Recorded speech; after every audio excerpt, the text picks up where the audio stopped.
Vamos para a nossa aula de hoje, nós vamos falar sobre os espelhos esféricos. Primeiro nós temos que entender o conceito do que é um espelho esférico. Bom, esses espelhos esféricos, pessoal, eles são muito utilizados, né, no dia a dia da gente. Por exemplo, nós utilizamos ele geralmente em garagens, né, em alguns supermercados você tem a presença desses espelhos esféricos, tá?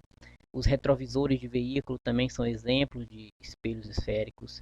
Alguns espelhos de maquiagem, né, também são aplicações de espelhos esféricos. E isso é muito importante porque cada um desses tipos de espelhos esféricos eles vão ter a sua aplicação e a formação da imagem neles vai ser diferente. Tá? Eu tenho espelhos, por exemplo, que a imagem ela vai se formar menor e já eu tenho espelhos que a imagem vai se formar maior. Tudo vai depender da necessidade de quem estiver utilizando esse tipo de espelho, tá? Mas é só para chamar a atenção que eles são muito utilizados e também, né, essa mudança que eu vou ter no tamanho da imagem, né, vai depender do tipo de espelho esférico que eu estou utilizando. Né? E basicamente nós temos dois tipos de espelhos esféricos. Nós temos os espelhos esféricos chamados de côncavos e nós temos os convexos. Vamos ver qual é a diferença. No caso do côncavo, né, a parte espelhada vai ser essa parte interna aqui do espelho que nós chamamos, tá? Nós chamamos de a parte interna da casca esférica. Então, a parte que vai me formar a imagem, né, vai ser essa parte interna. Então, a parte espelhada é a parte interna. O feixe de luz bate aqui e retorna e a imagem é formada na parte interna. Já o espelho convexo é diferente. A parte espelhada vai ser a parte externa da casca, tá? Então imagine isso aqui como uma esfera, né, que foi partida ao meio. Eu tenho uma banda aqui e outra banda aqui. Quando essa imagem, quando essa parte espelhada é a parte interna, eu tenho um espelho côncavo. Quando a parte espelhada é a parte externa aqui dessa casca da esfera, eu vou ter um espelho convexo, tá? Então, basicamente, essa é as duas classificações por tipos de espelhos esféricos, tá? O côncavo e o convexo. O côncavo, a parte espelhada é a parte interna. O convexo, a parte espelhada é a parte externa, tá? Bom, e como é que se forma, né, o foco no espelho esférico? No caso dos espelhos côncavos, né, o que vai acontecer? Os feixes de luz eles vão convergir para um ponto F. Esse ponto F ele vai estar situado no eixo denominado de eixo principal. Né? E aí também no eixo principal eu vou ter o que? O foco principal, que vai situar-se na frente do espelho. Então vamos analisar aqui a figura. Eu tenho essa linha do meio aqui, ó, que eu chamo de eixo principal, é o EP. E aí aqui eu vou ter o foco, que é representado pela letra F, e aqui eu vou ter o C. Esse C aqui representa o centro da curvatura, porque quando nós podemos ver, o espelho esférico, né, ele é uma curvatura. Então aqui o C representa o centro da curvatura. Se eu fosse fazer aqui completo, né, a esfera, aqui seria o centro dessa curvatura. Aqui eu tenho o F, que é o foco principal. Essa linha do meio aqui é o meu eixo principal. E aqui o V é o vértice do espelho, tá? E aqui é o espelho côncavo, tá? Como nós já vimos, côncavo, né? A imagem, né? A parte espelhada, essa parte interna aqui. Então, o que acontece com o foco? Ele sempre vai se formar aqui na frente do espelho, no caso dos espelhos côncavos, tá? E no caso do espelho convexo, o que vai acontecer com o foco? Ele vai ser atrás do espelho, né? Vai ser aqui, ó, na parte de trás do espelho, porque lembra o espelho convexo, a parte espelhada é essa parte aqui externa, a parte de fora. Olha onde é que eu não vou ter aqui o meu foco, vai ser atrás. Olha o nosso centro de curvatura, vai ser também atrás, tá? E aqui eu vou ter o vértice, e aqui a parte espelhada. Quando acontece isso no espelho convexo, o meu foco principal, ele se chama de foco principal virtual. Por que ele vai se chamar virtual? Porque ele vai se situar atrás do espelho, tá? Então, se o espelho é dessa forma aqui, a parte espelhada é aqui na parte externa, o foco vai estar sendo aqui atrás do espelho. Então, quando é dessa forma, eu tenho o meu foco chamado de foco principal virtual. Vejam que é diferente aqui, né, no espelho côncavo. O foco é aqui, ó, na frente do espelho, tá? A parte espelhada é essa aqui de dentro e o foco está aqui na frente, tá? E já no convexo, a parte espelhada é essa aqui de fora e o foco, olha só, está atrás do espelho. Então essa é a principal diferença com relação ao foco. O foco no côncavo é formado na frente da parte espelhada, né, na frente do espelho, e o foco no convexo é formado atrás do espelho, tá? Atrás da parte espelhada. Bom, e a imagem que vai se formar no espelho esférico, ela vai ter características importantes, como por exemplo, ela vai ter a sua natureza, ela vai ter o seu tamanho e ela vai ter a sua orientação. Como assim? O que seria a natureza da imagem? A imagem que é formada no espelho esférico, ela vai poder ser chamada de imagem real, virtual ou então imprópria. Quando é que a imagem no espelho esférico é chamada de real? Quando essa imagem, pessoal, ela for formada na frente do espelho, tá? Então, quando ela for formada na frente do espelho, eu digo que essa é uma imagem real. Ainda tem mais um atrativo. Além de ser formada na frente do espelho, essa imagem ela pode ser projetada, tá? Ela pode ser projetada para uma tela. Então, eu tenho uma imagem chamada de imagem real, tá? E vai ocorrer a interseção dos raios refletidos. Então, só vai acontecer essa imagem real quando ocorrer essa interseção. O que seria interseção? O cruzamento. Os raios que são refletidos, que vão me formar a imagem, eles vão se cruzarem. Então, eu vou ter uma imagem chamada de imagem real. E quando é que ela vai ser virtual? É quando a interseção ela não vai ser nos raios refletidos, mas sim nos prolongamentos desses raios. Geralmente, pessoal, esse tipo de imagem ele vai se formar atrás do espelho, tá? Então, na minha imagem real, de natureza real, ela se forma na frente do espelho. E uma imagem de natureza virtual, ela sempre vai se formar onde? Atrás do espelho, tá? E ela é imprópria quando essa imagem ela for se formar no infinito, ou seja, ela não vai se formar nem na frente nem atrás do espelho. Ela vai se formar muito longe do espelho, muito longe. Então eu chamo isso aqui de imagem imprópria, porque ela vai se formar no infinito. Nós vamos ver exemplos como é que isso ocorre, tá? Bom, e quanto à característica do tamanho da imagem, bom, pode ser maior, pode ser menor ou pode ser igual. O que é isso? A imagem que está sendo refletida no espelho, ela pode ser maior que o objeto que eu estou visualizando, que eu estou usando para visualizar. Ou então ela pode ser menor que o objeto, ou então ela pode ser do mesmo tamanho do objeto. A gente vai ver quando é que isso ocorre também, tá? E a orientação, tem dois tipos de orientação da imagem. Ela pode ser direita, tá? Quando ela é direita, quando a imagem e o objeto eles estiverem no mesmo plano, tá? No mesmo semiplano, estiverem apontando para o mesmo local. E ela vai ser invertida quando ela estiver em sentido contrário, ou seja, quando o objeto apontar para uma direção e a imagem apontar para outra direção. Então eu vou ter o que? Uma imagem invertida, tá? E a imagem é chamada de direita quando tanto o objeto quanto a imagem eles são formados no mesmo semiplano. Ou os dois vão estar formando acima, ou os dois vão estar formando abaixo. Quando nós tivermos os exemplos aqui, nós vamos entender como é que é formada essa imagem, tá? E aqui, justamente, é o que nós vamos ver agora, tá? Como é que se dá a formação da imagem no espelho côncavo, tá? Bom, primeiro caso, tem alguns casos aqui para a gente analisar. O primeiro caso é quando eu posiciono o objeto além do centro da curvatura, tá? Deixa eu só apagar aqui. O que seria o posicionamento desse objeto além do centro da curvatura? Seria eu colocar o meu objeto aqui, olha só. Esse O aqui é o objeto, então está representado por essa seta. Eu posicionei ele aqui.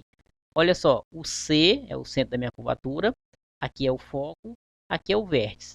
Essas linhas vermelhas, tá, são os raios que vão bater lá no espelho e vão ser refletidos. Olha o que acontece, olha só o meu objeto aqui, ele está aqui, apontando para cima. Onde é que está sendo formada a imagem? Aqui, olha só, o izinho é de imagem, tá? Então a imagem está sendo formada aqui. Se eu olhar para essa seta, ela é maior do que essa. Então aqui eu já sei que o tamanho da minha imagem, olha o tamanho dessa seta aqui do I, ela é menor. Já sei que o tamanho da minha imagem nessa situação vai ser menor que o tamanho do objeto, tá?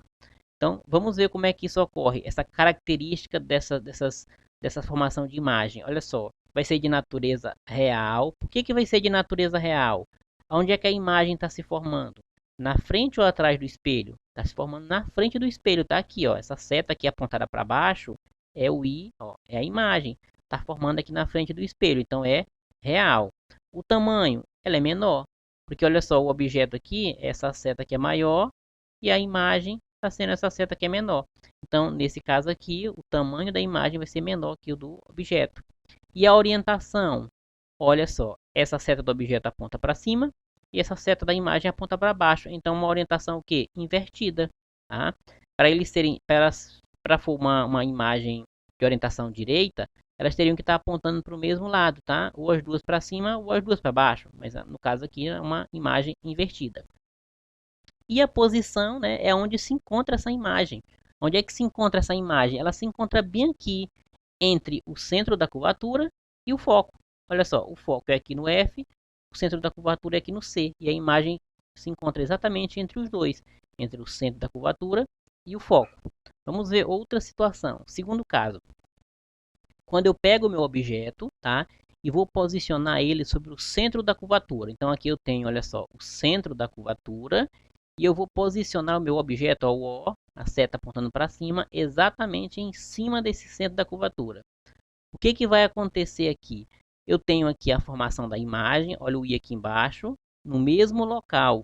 Ou seja, a imagem aqui está sendo formada também no centro da curvatura. Vejam que essa seta, sempre vocês vão observar, ó, tem o I aqui, essa seta apontando para baixo, o I é da imagem, o O é do objeto. Então aqui eu posicionei meu objeto, a minha imagem está sendo formada aqui. Primeira coisa que eu tenho que saber, é uma imagem real ou é uma imagem virtual? É uma imagem real, porque aqui eu tenho o espelho e a imagem está sendo formada aqui, ó, na frente do espelho. Então eu já sei que é uma imagem chamada de real. E qual é o tamanho dessa imagem? Bom, se eu for olhar aqui, olha só, o tamanho dessa seta do objeto praticamente é o mesmo tamanho da seta da imagem. Então, o tamanho é igual. E qual a orientação? A orientação é invertida. De novo, porque a minha seta do objeto ela aponta para cima e da imagem aponta para baixo. Sentido diferente, então a orientação invertida. E a posição que a minha imagem está é exatamente sobre o C, que é o centro da nossa curvatura. Uma terceira situação, quando eu posiciono o objeto entre o centro da curvatura e o foco principal. Vamos identificar. Primeiro, cadê o meu centro da curvatura? Está aqui, na letra C. E cadê o meu foco principal? Está aqui. Onde é que eu posicionei meu objeto? Aqui, olha só, o objeto aqui, eu posicionei ele aqui. Quando eu posiciono ele aqui nessa situação, o que vai acontecer com a minha imagem? Olha só a imagem aqui, o I, está se formando aqui. É uma imagem real ou virtual? Continua sendo uma imagem real porque está se formando aqui, ó, na frente do espelho. Para ele ser uma imagem virtual, dele que se formar aqui, ó, atrás do espelho. Tá? Aqui é a frente, aqui é atrás. Então a imagem está se formando aqui, ó, na frente do espelho. Então é uma imagem real. E qual é o tamanho dessa imagem? Olha só, a seta da imagem aqui é maior que a seta do objeto. Então, o tamanho da imagem vai ser maior que o tamanho real do objeto. E qual a orientação? Invertida. Por quê? Seta do objeto aponta para cima, seta da imagem aponta para baixo. E qual é a posição que essa imagem está sendo formada? Bom, ela está sendo formada aqui, ó, antes do centro da curvatura. Aqui é o centro da curvatura, então essa é a minha única referência que eu vou ter. Então a imagem está se formando antes desse centro da curvatura. Isso ocorre quando eu posiciono meu objeto exatamente entre o centro da curvatura e o foco. Está aqui o centro da curvatura, está aqui o foco, eu posicionei meu objeto aqui. Então sempre vocês vão ter que analisar aonde o objeto está sendo posicionado, para depois vocês verem aqui nos exemplos, né, o que vai acontecer com a imagem. Né? A projeção da imagem vai depender da onde eu estou posicionando o objeto, se é em cima do centro da curvatura, se é entre o centro da curvatura e o foco. Então sempre eu vou ter que analisar essas situações, tá? Bom, eu tenho um quarto caso aqui, quando o objeto ele vai ser posicionado sobre o foco principal. Então eu pego aqui é o foco, olha só, o F de foco, e eu pego o meu objeto e posiciono exatamente em cima do foco. Olha só a minha seta aqui apontando para cima do objeto. Eu posicionei ele aqui. Cadê a minha imagem? Vocês estão vendo o izinho aqui da imagem sendo formada? Alguma seta apontando para baixo ou para cima, indicando o i? Não tem. Nesse caso aqui, essa imagem ela é formada muito longe do espelho, tá? Ela é formada muito longe. Como ela é formada muito longe do espelho, não tem nem como eu classificar ela como imagem real, qual o tamanho, porque ela é formada muito longe, ela é formada no infinito. Então, nesse caso aqui, eu classifico, né? Toda a minha característica da imagem, ela é classificada como imprópria. Por que ela é imprópria? Porque essa imagem vai se formar muito distante do espelho, né? Nós chamamos no infinito. E os raios que são refletidos, da mesma forma que os prolongamentos, eles vão ser o quê? Paralelos entre si. Olha, se eu olhar aqui esses raios refletidos, olha só. Um vem aqui outro vem aqui. São paralelos, nunca vão se cruzar. Então essa imagem, quando acontece isso, ela é formada no infinito. Eu classifico ela apenas como uma imagem imprópria, porque não forma numa distância aceitável para que eu possa fazer a análise, tá? E mais um último caso aqui de formação de imagem em espelho côncavo, tá?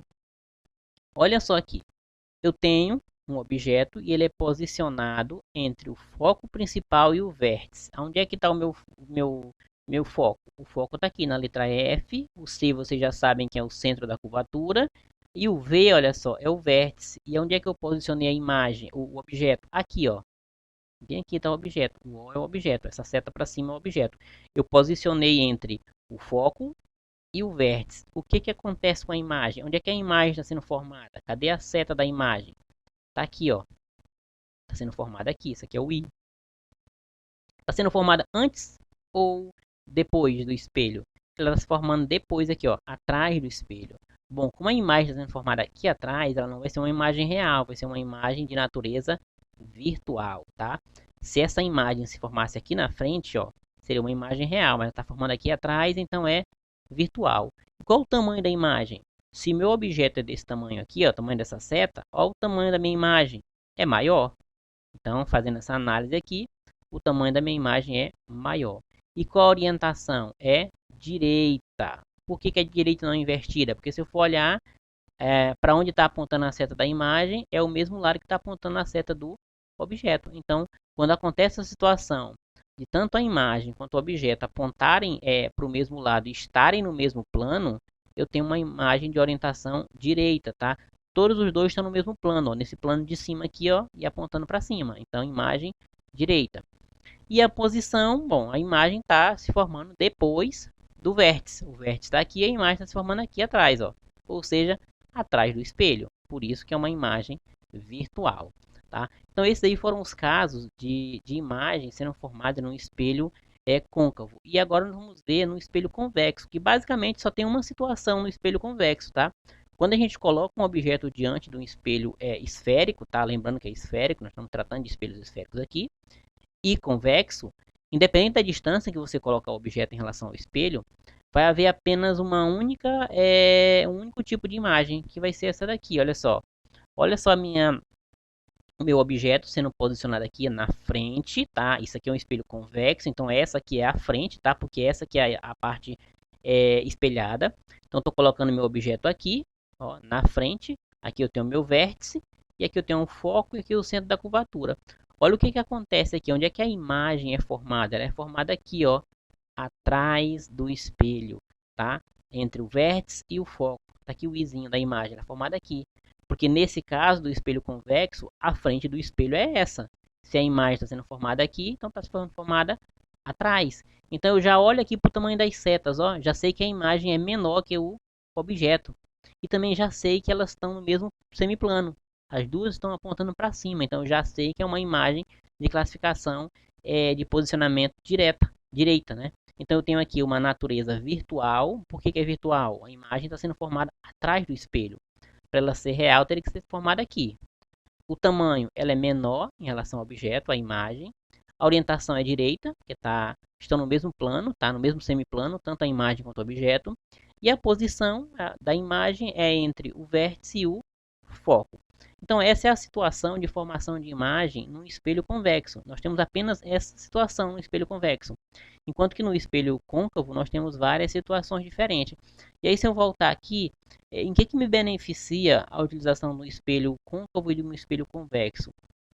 O espelho côncavo, por exemplo, ele aumenta o tamanho da imagem, né? Você consegue visualizar uma imagem de tamanho maior, né? Enquanto que no convexo é o contrário, você observa a imagem de tamanho menor com uma vantagem. O campo de visão, né? O campo de abrangência da imagem é maior no espelho convexo.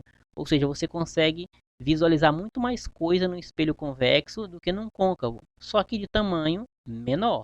Tá? A imagem, se a gente olhar por aqui, ó, a imagem no espelho convexo sempre vai ser menor do que o objeto, porém vai caber mais coisa dentro desse espelho, porque o campo de visão dele, o campo de atuação dele, vai ser bem maior que o do côncavo. Então esse tipo de espelho aqui, ele é muito utilizado em supermercado, por exemplo, tá? Que a pessoa quer visualizar o máximo possível de seções, coloca geralmente esse espelho no canto, ele vai dar uma visualização. Em ônibus também, em coletivo, também se utiliza disso aqui, de tipos de espelho convexo, porque ele vai tentar pegar o máximo possível da imagem, mesmo essa imagem sendo formada de tamanho menor. Mas o importante aqui no caso não seria o tamanho, seria a área de atuação do espelho. Ia pegar uma área bem maior, só que o tamanho das imagens ia ser menor dentro dele. Enquanto que no côncavo não, ele pega uma área geralmente menor, né? Mas a imagem ela se forma maior. No caso, espelho de maquiagem, geralmente é espelho côncavo, né? E espelho convexo, geralmente é retrovisor de carro, porque ele precisa ampliar o máximo possível o tamanho da imagem, nem que essa imagem fique num tamanho menor.